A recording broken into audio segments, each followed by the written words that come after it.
طرف انعامات کی بارش ہو رہی ہو، اللہ تبارک و تعالیٰ کے خصوصی انعامات نازل ہو رہے ہوں، اور ایک طرف بندہ اللہ سے غافل ہو، اللہ کی مسجد اللہ کے گھر سے غافل ہو، اللہ کی عبادت اس کی اطاعت سے غافل ہو، روزہ اور نمازوں سے غافل ہو، جیسی زندگی اس کی گزر رہی ہے اسی طرح وہ اپنی زندگی گزار رہا ہے، تو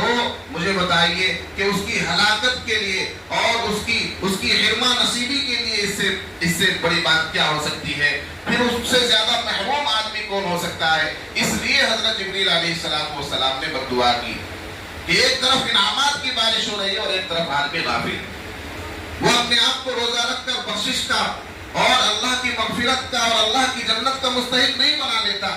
ایک آدمی مجبور ہو، معذور ہو، اس کو کسی چیز کی ضرورت ہو اور بغیر اس ضرورت کو پوری کیے ہو اس کا کام نہ بن سکتا ہو، اور آپ اس کو اس کی ضرورت کی چیز دے رہے ہو اور وہ دور بھاگ رہا ہو، تو بتائیے اس پر لعنت نہیں ہوگی تو کیا ہوگا؟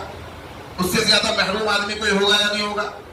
تو ہم سب تو اللہ کے محتاج ہیں، ہم سب جنت کے محتاج ہیں، ہم سب مغفرت کے محتاج ہیں، ہم سب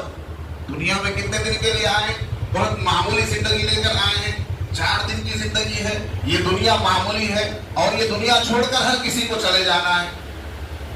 اصل زندگی آخرت کی زندگی ہے، تو دنیا میں اللہ تبارک و تعالیٰ نے ہمیں اور آپ کو آخرت کی تیاری کے لیے بھیجا ہے۔ یہ دنیا میں آنے کا عین مقصد ہے